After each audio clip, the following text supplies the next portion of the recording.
Students, in the previous session, I explained about the various steps involved in biotechnology. Like, the first step is identification of DNA with desirable genes. ਜਿਵੇਂ ਮੈਂ insulin ਦੀ example ਲੈ ਕੇ ਦੱਸਿਆ ਸੀ ਕਿ ਆਪਾਂ DNA ਚੋਂ jeans insulin ਵਾਲੇ ਜਿਹੜੇ jeans ਹੈ ਉਹਨਾਂ ਨੂੰ ਅਲੱਗ ਕਰ ਲੈਣੇ ਆ। ਠੀਕ ਹੈ, ਉਹਨੂੰ ਕਹਿੰਦੇ ਆਪਾਂ jean of interest.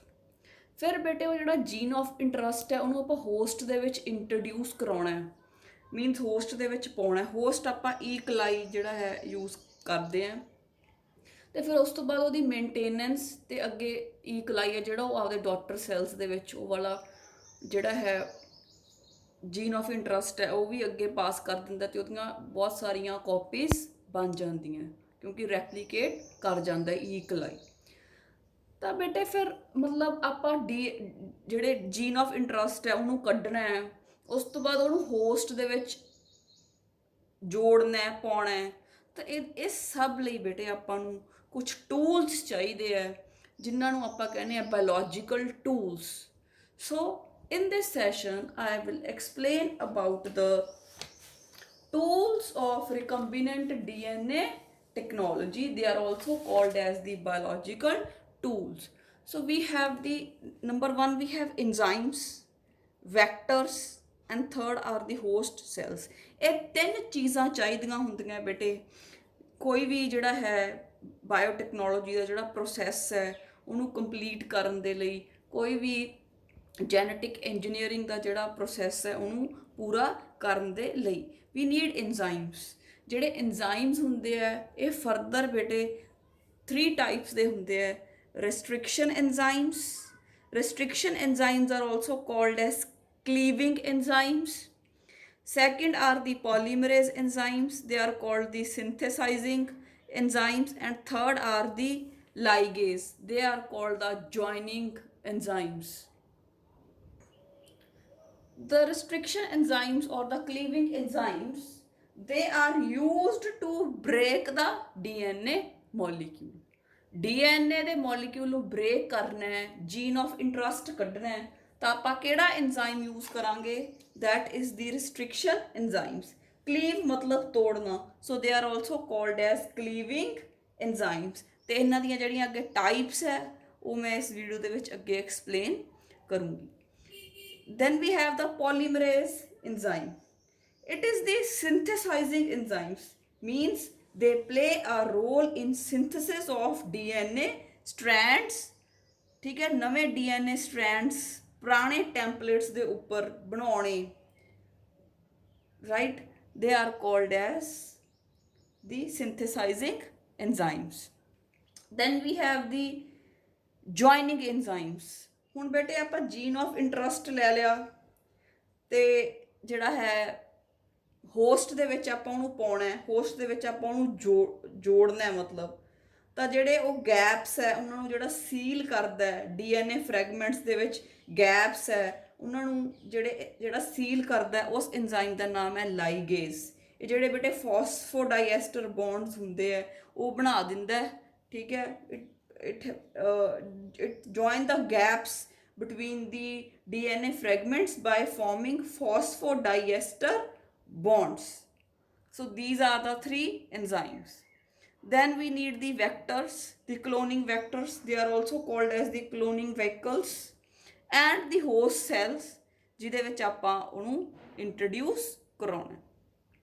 So one by one we are going to study about these tools.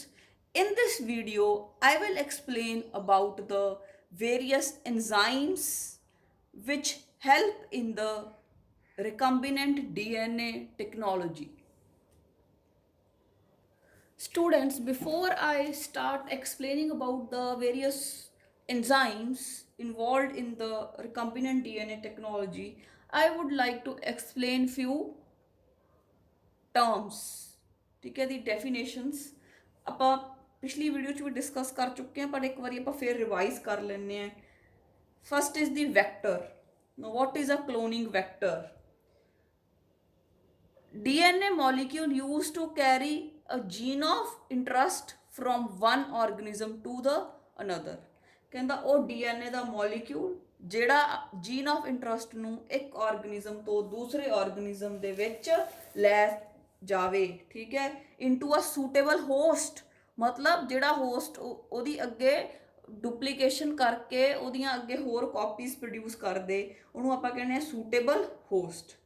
ਸੋ ਇਹ ਬੇਟੇ ਉਹਨੂੰ ਕੈਰੀ ਕਰਦਾ, ਤਾਂ ਇਸ ਕਰਕੇ ਦੀ ਕਲੋਨਿੰਗ ਜਿਹੜਾ ਵੈਕਟਰ ਹੈ it is also called the vehicle DNA, right. ਤੇ ਜਿਹੜੇ ਵੈਕਟਰਸ ਹੈ ਬੇਟੇ ਉਹ ਕਾਫੀ ਤਰ੍ਹਾਂ ਦੇ ਹੋ ਸਕਦੇ ਆ, ਜਿਵੇਂ ਆਪਾਂ ਇੱਕ ਵੈਕਟਰ ਬਾਰੇ ਗੱਲ ਕੀਤੀ ਸੀ, ਪਲਾਜ਼ਮਿਡ। ਪਲਾਜ਼ਮਿਡ ਕੀ ਹੈ, ਆਪਾਂ ਕੀਤਾ ਕਿ ਬੈਕਟੀਰੀਆ ਕੋਲੇ ਜਿਹੜਾ ਹੈ ਆਪਦਾ ਇੱਕ ਡੀਐਨਏ ਵੀ ਪਿਆ ਤੇ ਇੱਕ ਐਕਸਟਰਾ ਕ੍ਰੋਮੋਸੋਮਲ ਡੀਐਨਏ ਵੀ ਪਿਆ। ਉਸ ਦਿਨ ਮੈਂ ਆ ਤੁਹਾਨੂੰ ਦਿਖਾਇਆ, ਠੀਕ ਹੈ, ਕਿ suppose this is a host, this is the E. coli cell, it is having its own DNA but it is also having a plasmid। so plasmid ਕੀ ਹੈ, ਇੱਕ vehicle, ਇੱਕ cloning vector ਹੈ, ਠੀਕ ਹੈ। ਤੇ plasmid ਹੈ ਕਿ it is a extra chromosomal self replicating, ਆਪਦੇ ਆਪ replicate ਕਰ ਸਕਦਾ ਹੈ, circular double stranded DNA molecule which is found naturally in the bacteria, ठीक है। it is also found in some of the yeast। so plasmid ਦਾ ਕੀ ਕੰਮ ਹੈ, it acts as a vector, it acts as a vehicle।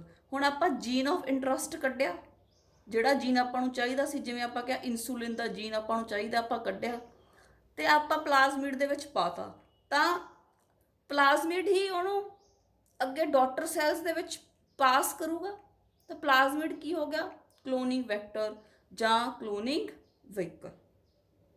So I hope what is a plasmid is clear। ਤਾਂ ਬੇਟੇ ਜਿਹੜਾ vector ਹੈ, ਜਿਹੜੇ vectors ਹੈ ਬੇਟੇ ਉਹਦੀ ਇੱਕ ਐਗਜ਼ਾਮਪਲ ਹੈ ਪਲਾਜ਼ਮਿਡਸ, ਬੈਕਟੀਰੀਓਫਾਜਿਸ, ਦ ਵਾਇਰਸਿਸ ਵਿਚ ਇਨਫੈਕਟ ਬੈਕਟੀਰੀਆ, ਠੀਕ ਹੈ, ਉਹ ਵੀ ਇੱਕ ਕਲੋਨਿੰਗ ਵੈਕਟਰਸ ਦਾ ਕੰਮ ਦੇ ਸਕਦੇ ਹੈ। then we have the bacterial artificial chromosome, yeast artificial chromosome, we have the phage mid, ਠੀਕ ਹੈ। ਤਾਂ ਅਲੱਗ-ਅਲੱਗ ਤਰ੍ਹਾਂ ਦੇ ਵੈਕਟਰਸ ਹੋ ਸਕਦੇ ਆ, ਪਰ ਜ਼ਿਆਦਾ ਜਿਹੜਾ ਆਪਾਂ ਡਿਸਕਸ ਕਰਨਾ ਹੈ that are the plasmids। so next is the cloning। cloning ਕਿਸ ਚੀਜ਼ ਨੂੰ ਕਹਿੰਦੇ ਆ, ਜਦੋਂ ਬੇਟੇ ਆਪਾਂ ਕਲੋਨਿੰਗ ਵੈਕਟਰ ਦੀ ਵਰਤੋਂ ਕਰਕੇ ਇੱਕ ਜੀਨ ਆਫ ਇੰਟਰਸਟ, ਠੀਕ ਹੈ, ਉਹਨੂੰ ਆਪਾਂ ਹੋਸਟ ਦੇ ਵਿੱਚ ਮਿਲਾਉਣੇ ਆ, that is called the technique is called the cloning। it involves a linking of a foreign or a alien DNA with that of the host, ਠੀਕ ਹੈ। ਜਦੋਂ ਆਪਾਂ ਫੋਰਨ ਜੀਨ ਕੱਢ ਕੇ ਉਹਨੂੰ ਪਲਾਜ਼ਮਿਡ ਦੇ ਵਿੱਚ ਪਾਉਣੇ ਆ, ਲਿੰਕ ਕਰ ਦਿੰਦੇ ਆ, is called, this process is called as cloning। next is the recombinant DNA। recombinant DNA means ਜਿਹੜੇ DNA ਦੇ ਵਿੱਚ ਅਲੱਗ-ਅਲੱਗ ਤਰ੍ਹਾਂ ਦੇ ਜਿਹੜੇ ਹੈ ਆਪਾਂ DNA ਪਾਤੇ, ਕੰਬਾਈਨ ਕਰਤਾ ਦੋ ਤਰ੍ਹਾਂ ਦਾ DNA, that is called the recombinant DNA। it is a form of artificial DNA that is created by combining two or more sequences in a laboratory, ਠੀਕ ਹੈ। ਜਿਹੜਾ ਨਵਾਂ DNA ਬਣ ਜਾਂਦਾ ਹੈ ਜੀਨ ਆਫ ਇੰਟਰਸਟ ਪਾ ਕੇ, ਤੇ ਹੋਸਟ ਦਾ ਜਿਹੜਾ DNA ਉਹ ਮਿਕਸਅਪ ਹੋ ਗਿਆ, ਠੀਕ ਹੈ, this is called as recombinant DNA। ਤੇ ਇਹ ਟੈਕਨੀਕ, ਇਹ ਟੈਕਨੋਲੋਜੀ ਜਿਹਦੇ ਰਾਹੀਂ ਆਪਾਂ ਆਰਟੀਫਿਸ਼ੀਅਲੀ ਰਿਕੰਬੀਨੈਂਟ DNA ਬਣਾਉਣੇ ਆ, is called as recombinant DNA technology। and recombinant DNA technology is popularly known as genetic engineering। the technology used for producing artificial DNA through the combination of different genetic materials, DNA from different sources, ਠੀਕ ਹੈ। ਜਦੋਂ ਰਿਕੰਬੀਨੈਂਟ DNA ਬਣਾਉਣੇ ਆ, ਜਿਹੜੀ technology ਦੇ through, ਠੀਕ ਹੈ, ਆਪਾਂ ਬਣਾਉਣੇ ਆ, ਜਿਹੜੇ ਪ੍ਰੋਸੈਸਿਸ ਆਪਾਂ ਕਰਦੇ ਆ, that is called the recombinant DNA technology or genetic engineering। so I hope vector, cloning, recombinant DNA technology is clear, because I'll be using these terms number of times when I am going to explain about the biotechnology principles and processes। now students, let me explain about the restriction enzymes। like I already told you, we have different tools of recombinant DNA technology, and the first is the enzymes, And among the enzyme, the first is the restriction enzyme. We have to study the restriction enzymes in a lots and lots of details, because the main function of the restriction enzyme is the cutting of the DNA, ਜਿਹਦੇ ਨਾਲ ਆਪਣਾ experiment ਹੈ ਜਿਹੜਾ ਉਹ start ਹੋਣਾ ਹੁੰਦਾ. So let's see what are the restriction enzymes. Restriction enzymes, they are also called as molecular scissors. Molecular scissors because they cut like a scissor. Scissor ਦੀ ਤਰ੍ਹਾਂ ਹੀ ਕੱਟ ਕਰਦੇ ਹੈ, but they cut molecules. ਠੀਕ ਹੈ, ਜਿਹੜੇ molecules ਹੈ cell ਦੇ ਅੰਦਰ ਪਏ ਉਹਨਾਂ ਨੂੰ ਕੱਟ ਕਰਦੇ at specific sites. So the restriction enzymes are called as molecular scissors because their function is like a scissor, but they are going to cut the biological molecules. But DNA is a very long molecule. तो पूरे ਦਾ पूरा ਤਾਂ ਮੈਨੂੰ ਨਹੀਂ ਚਾਹੀਦਾ. I need only a small part ਜਿੱਥੇ ਮੇਰੇ gene of interest ਪਿਆ. So I will have to cut it. ਠੀਕ ਹੈ, ਤਾਂ ਉਹਨੂੰ ਕੱਟ ਕਰਨ ਲਈ what is required? The restriction enzymes. So restriction enzymes are used to break DNA molecule, cut the DNA, hence are also called as cleaving enzymes. Cleaving enzymes ਵੀ ਕਹਿ ਸਕਦੇ ਹਾਂ, molecular scissors ਵੀ ਕਹਿ ਸਕਦੇ ਹਾਂ. ਠੀਕ ਹੈ, ਇਹ ਬੇਟੇ ਜਿਹੜਾ ਪਲਾਜ਼ਮਿਡ ਹੁੰਦਾ ਹੈ, ਜਿਹੜਾ ਕਲੋਨਿੰਗ ਵੈਕਟਰ ਹੁੰਦਾ ਹੈ, ਉਹਨੂੰ ਵੀ ਕੱਟ ਕਰਦੇ ਆ, ਤੇ ਜਿਹੜਾ ਫੋਰਨ DNA ਜਾਂ ਹਿਊਮਨ DNA ਜਿਹੜਾ ਜਿਹਦੇ ਚੋਂ ਆਪਾਂ ਸੈਗਮੈਂਟ ਕੱਢਣੇ ਆ ਉਹਨੂੰ ਵੀ ਕੱਟ ਕਰਦੇ ਆ. ਫੋਰ ਐਗਜ਼ਾਮਪਲ ਆ ਤੁਸੀਂ ਡਾਇਗਰਾਮ ਦੇਖ ਸਕਦੇ ਹੋ, ਇੱਥੇ DNA ਦਾ ਸੈਗਮੈਂਟ ਸੀ, ਠੀਕ ਹੈ, ਲੌਂਗ.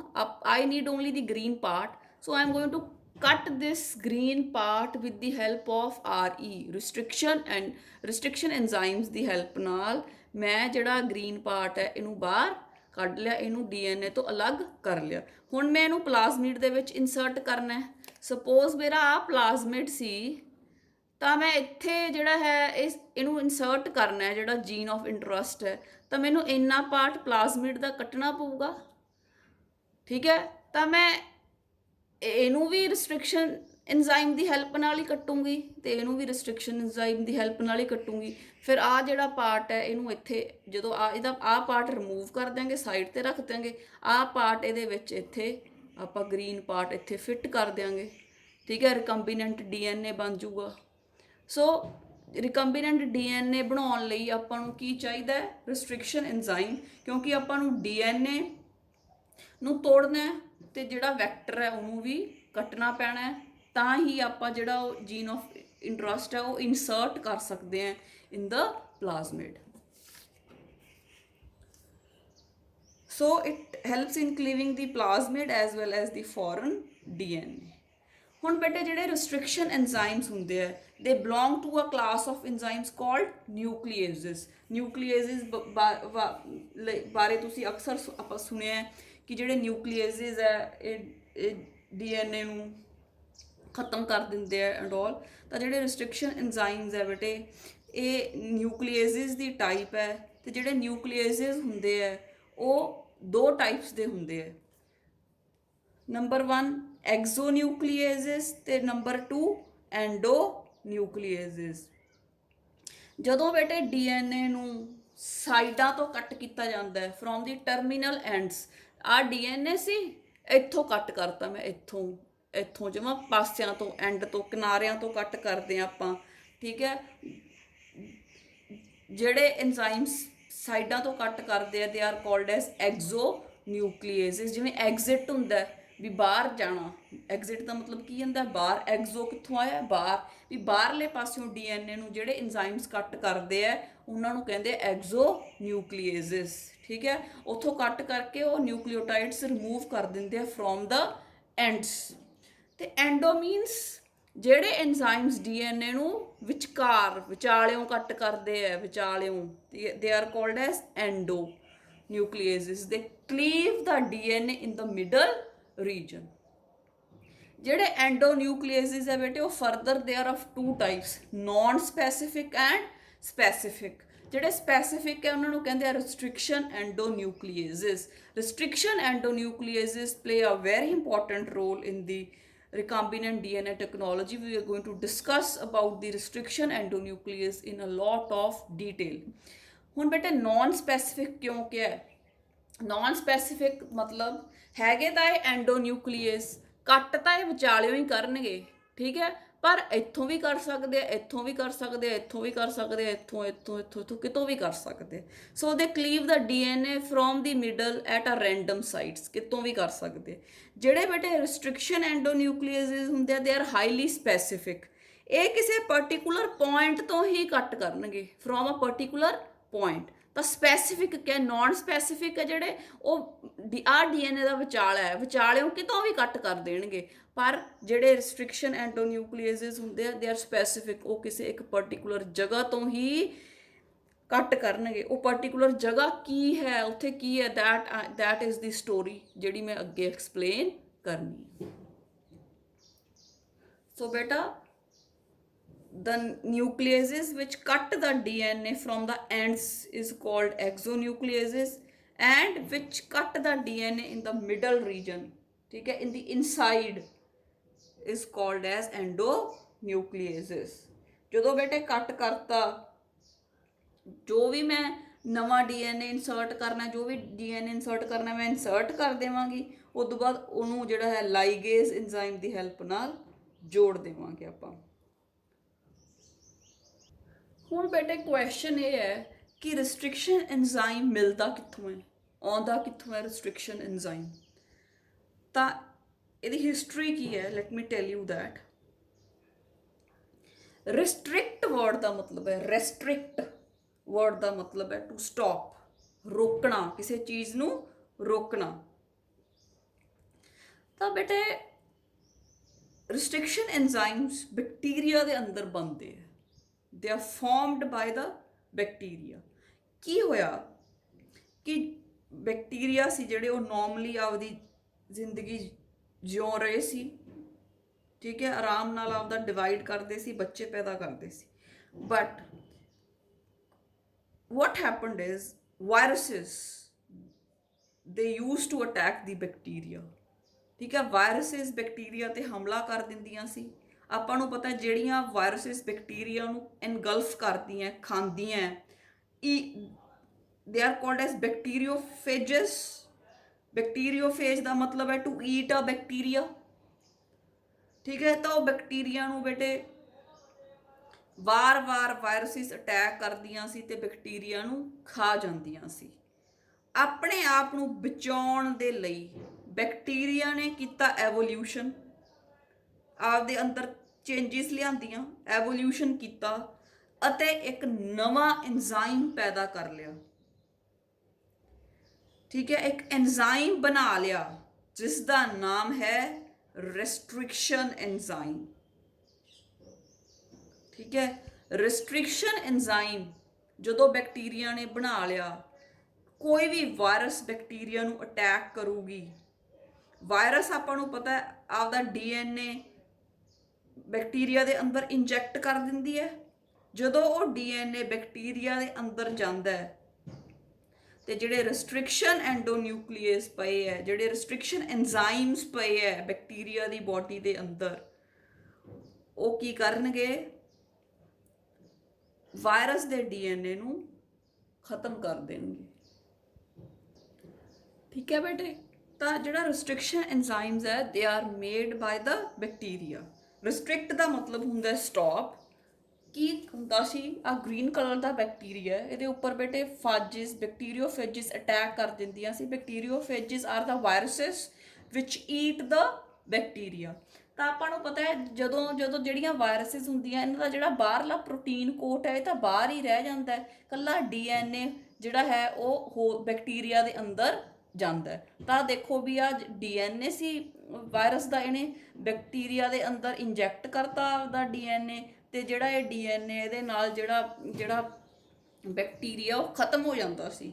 ਤਾਂ ਇਸ ਚੀਜ਼ ਤੋਂ ਤੰਗ ਆ ਕੇ ਬੈਕਟੀਰੀਆ ਨੇ ਐਵੋਲਿਊਸ਼ਨ ਕੀਤਾ ਤੇ ਇੱਕ ਨਵਾਂ ਐਂਜ਼ਾਈਮ ਪੈਦਾ ਕਰ ਲਿਆ। ਆ ਮੈਂ ਬਲੂ ਕਲਰ ਦਾ ਦਿਖਾਇਆ ਵਿਚ is called the restriction enzyme. ਤੇ ਇਹ ਜਿਹੜਾ ਐਂਜ਼ਾਈਮ ਹੈ ਇਹ ਵਾਇਰਸ ਦੇ ਡੀਐਨਏ ਨੂੰ ਡਿਸਟਰੋਏ ਕਰ ਦਿੰਦਾ ਹੈ ਇਨ ਡਿਫੈਂਸ, ਆਪਦੇ ਆਪ ਨੂੰ ਬਚਾਉਣ ਲਈ। ਵਾਇਰਸ ਦੇ ਡੀਐਨਏ ਨੂੰ ਤੋੜ ਦਿੰਦਾ ਸੀ, ਉਹਦੇ ਟੋਟੇ ਕਰ ਦਿੰਦਾ ਸੀ, ਜਿਹਦੇ ਨਾਲ ਵਾਇਰਸਿਸ ਖਤਮ ਹੋ ਜਾਂਦੀਆਂ ਤੇ ਬੈਕਟੀਰੀਆ ਬਚ ਸਕਦਾ ਹੈ। ਤਾਂ ਬੇਟੇ ਹਿਊਮਨ ਬੀਇੰਗਸ ਆਪਾਂ ਨੂੰ ਪਤਾ ਹੈ ਕਿ ਬਹੁਤ ਚਲਾਕ ਹੈ, that is Y they are called human beings.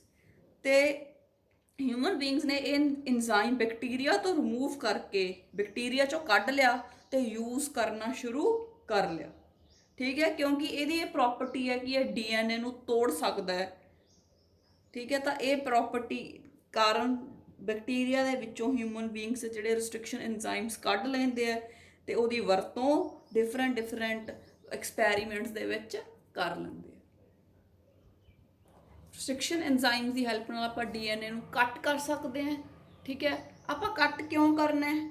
Because ਮੇਰੇ ਕੋਲ ਇੱਕ ਤਰ੍ਹਾਂ ਦਾ ਡੀਐਨਏ ਹੈ ਤੇ ਕਿਸੇ ਹੋਰ ਕੋਲ ਦੂਜੇ ਤਰ੍ਹਾਂ ਦਾ ਡੀਐਨਏ ਹੈ। ਮੈਂ ਦੋਨਾਂ ਨੂੰ ਕੰਬਾਈਨ ਕਰਨਾ ਚਾਹੁੰਦੀ ਹਾਂ, ਤਾਂ I have to join the two types of the DNA. ਠੀਕ ਹੈ, ਤਾਂ ਕਰਕੇ ਆਪਾਂ ਨੂੰ ਡੀਐਨਏ ਦੇ ਜਿਹੜੇ ਰਿਕੁਆਇਰਡ ਜੀਨਸ ਹੈ, ਜੀਨ ਆਫ ਇੰਟਰਸਟ ਹੈ, ਉਹ ਕੱਟ ਕਰਨਾ ਪਊਗਾ। That is why we have to cut the DNA and we have to cut the ਪਲਾਜ਼ਮੇਟ।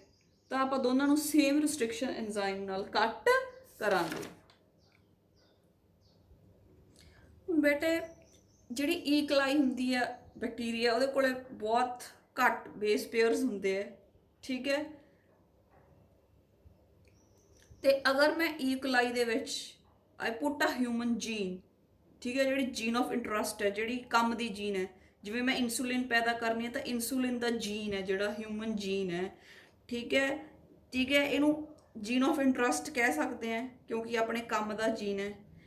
ਤਾਂ ਈਕਲਾਈ ਦੇ ਵਿੱਚ ਪਾਤਾ, ਈਕਲਾਈ ਹਰ 16 ਮਿੰਟਸ ਬਾਅਦ ਡਿਵਾਈਡ ਕਰਦਾ ਹੈ, ਮਤਲਬ ਅੰਡਰ 20 ਮਿੰਟਸ ਰੈਪਲੀਕੇਟ ਕਰ ਜਾਂਦਾ ਹੈ। ਤਾਂ ਮੇਰੀ ਜਿਹੜੀ ਕੰਮ ਦੀ ਜੀਨ ਹੈ, ਇਨਸੂਲਿਨ ਦੀ ਜੀਨ ਹੈ, ਉਹ ਵੀ ਰੈਪਲੀਕੇਟ ਹੋ ਜਾਵੇਗੀ। ਠੀਕ ਹੈ, ਉਸ ਤੋਂ ਬਾਅਦ ਜਿਹੜਾ ਈਕਲਾਈ ਦਾ ਜੀਨ ਹੈ, ਰਾਈਟ, ਉਹ ਜਿਹੜਾ ਹੈ ਈਕਲਾਈ ਦੇ ਵਿੱਚ ਜਿਹੜਾ ਉਹ ਜੀਨ ਆਫ ਇੰਟਰਸਟ ਹੈ, ਉਹਨੂੰ ਜਿਹੜਾ ਹੈ ਉਹਦੀ ਮਾਤਰਾ ਵੱਧ ਗਈ। ਠੀਕ ਹੈ, ਤਾਂ ਹਿਊਮਨ ਬੀਇੰਗਸ ਨੇ ਰਿਸਟ੍ਰਿਕਸ਼ਨ ਐਂਜ਼ਾਈਮਸ ਦੀ ਹੈਲਪ ਨਾਲ ਡੀਐਨਏ ਨੂੰ ਕੱਟ ਕਰ ਲਿਆ। ਠੀਕ ਹੈ, ਤੇ ਉਹਦੇ ਜਿਹੜਾ ਹੈਗਾ ਉਹਨਾਂ ਨੂੰ ਫਿਰ ਉਸ ਤੋਂ ਬਾਅਦ ਜੁਆਇਨ ਕਰਕੇ ਰਿਕੰਬੀਨੈਂਟ ਡੀਐਨਏ ਬਣਾ ਲਿਆ। ਠੀਕ ਹੈ, ਤੇ ਫਿਰ ਇਸ ਨੂੰ ਜਿਹੜਾ ਹੈ ਆਪਾਂ ਈਕਲਾਈ ਦੇ ਵਿੱਚ ਪਾ ਕੇ ਅੱਗੇ ਆਪਦੇ ਐਕਸਪੈਰੀਮੈਂਟਸ ਕਰ ਸਕਦੇ ਹਾਂ। So students, in the next video I will explain about the non-specific and specific endonucleases, that is the restriction endonucleases, in detail, how the restriction endonuclease function, the mechanism, and such things.